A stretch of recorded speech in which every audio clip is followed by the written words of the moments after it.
रहेको छ। त्यसैमा हामीले पार्टीको साथीहरू उहाँले कांग्रेसलाई पुर्याउनु भएको योगदान, सामाजिक काममा पुर्याउनु भएको योगदान अतुलनीय छ।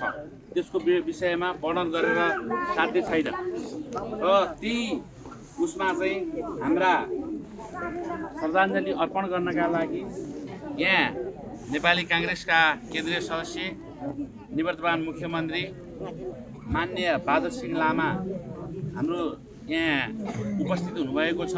परिवारहरूलाई समवेदना दिनका लागि हाम्रो आदरणीय नेता राजु थापा जिल्ला उपसभापतिज्यू उपस्थित हुनुभएको छ। नेता हाम्रो महासमिति सदस्य चोकरा साक्य उपस्थित हुनुभएको छ। हाम्रो पार्टीको क्षेत्रीय सभापति जगतबहादुर तमाङ उपस्थित हुनुभएको छ।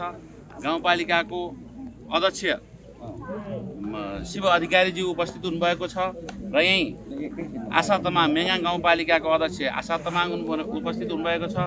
यहाँ वडाजीहरू हुनुहुन्छ, अशोक तमाङ चक्रजी, यहाँ पार्टीका अरू विभिन्न तवर तबकाका साथीहरू हुनुहुन्छ, क्षेत्रीय प्रवक्ता विजय गुरुङ उपस्थित हुनुभएको छ। त्यस्तै धेरै साथीहरू मैले नाम लिन छुटाएँ होला। धेरै पार्टीका साथीहरू, जिम्मेवार साथीहरू उपस्थित हुनुभएको छ र उहाँको हामी सबैको एउटै मात्रै उद्देश्य रह्यो, उहाँलाई समवेदना परिवारलाई समवेदना दिनका लागि हामी उपस्थित भएका छौँ। यो दुःखद घडीमा हामीले